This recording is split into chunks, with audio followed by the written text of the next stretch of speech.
আসসালামু আলাইকুম। কেমন আছেন সবাই? আশা করছি ভালো আছেন। আল্লাহর রহমতে আমরাও ভালো আছি আলহামদুলিল্লাহ। আজ বাজার থেকে আমাদের জন্য ২ রকমের মাছ আনা হয়েছে। তো একটা হচ্ছে শিং মাছ, আরেকটা হচ্ছে পাঙ্গাস মাছ।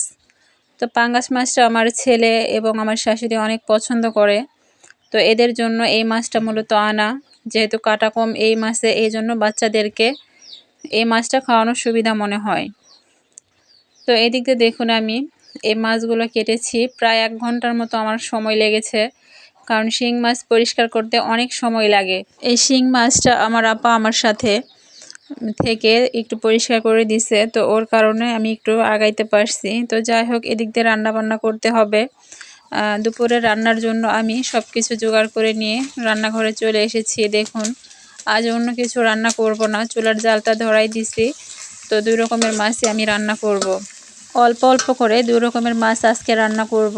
প্রথমে আমি রান্না করে নিব অল্প একটু শিং মাছ। তো যার জন্য আমি চুলার জালটা ধরাইছি। আর এখন আমি পেঁয়াজ আর কাঁচামরিচ তেলে ভেজে নিচ্ছি।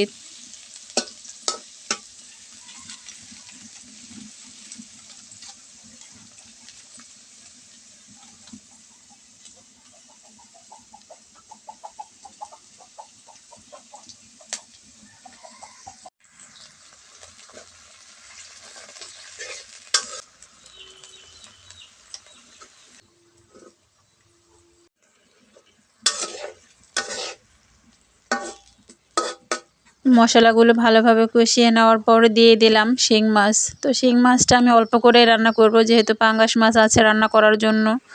তো দেখুন, এদিক দিয়ে আমার মাছটা রান্না করা হয়ে গেছে। আর এদিক দিয়ে আমি পাঙ্গাস মাছটা রেডি করে রাখছি। তো এখন আমি পাঙ্গাস মাছটা রান্না করে নিব।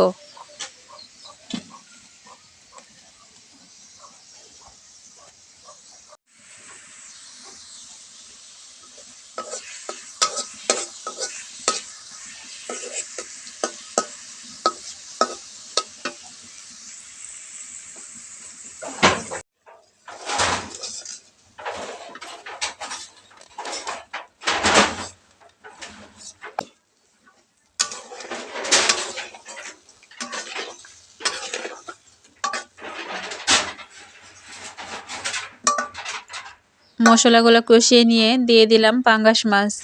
আজ অন্য কোনো সবজি রান্না করব না। তো যার কারণে আমি ২ রকমের মাছ রান্না করতেছি। তো আলহামদুলিল্লাহ এদিক দিয়ে বসিয়ে দিয়েছি। দেখুন, এদিক দিয়ে বলক উঠে গেছে।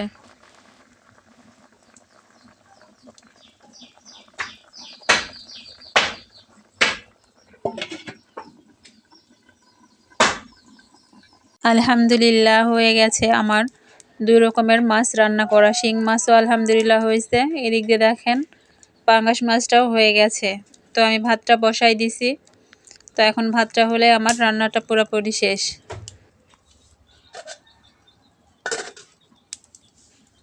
সবাই ভালো থাকবেন, সুস্থ থাকবেন। আসসালামু আলাইকুম।